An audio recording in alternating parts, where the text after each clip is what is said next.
കഴിഞ്ഞ കുറച്ച് നാളുകളിൽ എൻ്റെ ലൈഫിലുണ്ടായ ഒരു ഇൻസിഡൻറ്റിനെ ഓർത്ത് ഭയങ്കരമായിട്ട് വിഷമിച്ചും ഡിപ്രഷൻ സ്റ്റേജിലൂടെയൊക്കെ കടന്നു പോയിക്കൊണ്ടിരിക്കുന്ന ഒരു സമയത്താണ് ഒരു വ്യക്തിയുടെ ഒരു കഥ എനിക്ക് വായിക്കാനിടയായത്.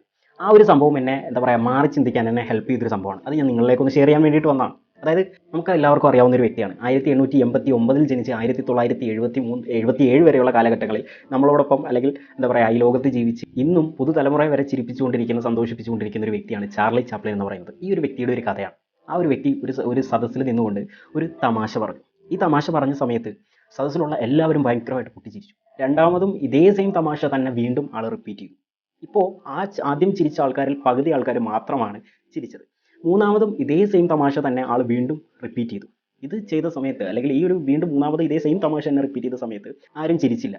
എന്തിനാണ് ഈ തമാശയ്ക്ക് ചിരിക്കണേ എന്നുള്ളൊരു കാഴ്ചപ്പാടിലേക്കായി പോയി.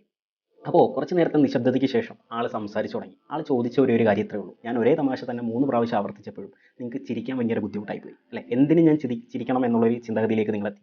അതേസമയം നിങ്ങളുടെ ലൈഫിൽ ഉണ്ടാകുന്ന ഒരു പ്രശ്നം അല്ലെങ്കിൽ ഒരു ഇൻസിഡൻറ്റിനെ ബേസ് ചെയ്തുകൊണ്ട് നിങ്ങൾ വർഷങ്ങളോളം വിഷമിച്ചിരിക്കുന്ന അവസ്ഥയാണ്. അപ്പോൾ നിങ്ങളൊന്ന് മാറി ചിന്തിക്കുക എന്ന് പറഞ്ഞ് അദ്ദേഹം അവിടെ നിന്ന് ഇറങ്ങിപ്പോയി.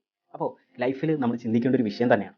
നമ്മൾ ഒരുപാട് കാര്യങ്ങൾക്ക് നമ്മൾ സന്തോഷിക്കാറുണ്ട് അല്ലേ? പക്ഷേ എന്താ പറയുക, ഒരേ സെയിം തമാശ കേട്ടപ്പോൾ ചിരിക്കാൻ ബുദ്ധിമുട്ടുണ്ടായി. പക്ഷേ ഒരേ തമാശ അല്ലെങ്കിൽ ഒരേ നമ്മളെ വിഷമിക്കുന്ന ഒരു കാര്യം ആലോചിച്ച് നമ്മൾ വർഷങ്ങളോളം നമ്മൾ വിഷമിച്ചിരിക്കാറുണ്ട് അല്ലേ? മാറി ചിന്തിക്കുക. നമ്മുടെ ലൈഫ് എന്ന് പറയുന്നത് ഒരിക്കലും സന്തോഷം മാത്രമുള്ളതല്ല ഒരു ലൈഫ് എന്ന് പറയുന്നത്. അങ്ങനെയുള്ള ഒരു ജീവിതം ഇപ്പോഴും ഭയങ്കര ബോറിങ്ങിലായിപ്പോയി. നമുക്ക് ലൈഫ് എന്ന് പറയുന്നത് വിഷമങ്ങളും സന്തോഷങ്ങളും ബുദ്ധിമുട്ടുകളും എല്ലാം കൂടി ഒരുമിച്ച് ചേർന്ന ഒന്നാണ്. അതിനെയൊക്കെ നമ്മൾ എന്താ പറയുക, നെവർ ഗീവ് അപ്പ് ആറ്റിറ്റ്യൂഡിലൂടെ മുമ്പോട്ട് പോവുക എന്നുള്ളതാണ് നമ്മൾ ചെയ്യേണ്ട ഒരു കാര്യം. ലൈഫിൽ ഒരുപാട് മാറ്റങ്ങൾ കൊണ്ടുവരാൻ എനിക്കും നിങ്ങൾക്കും എല്ലാം കഴിയട്ടെ എന്ന് ആശംസിക്കുകയാണ്. Wish you all success in your life. It's me Syed.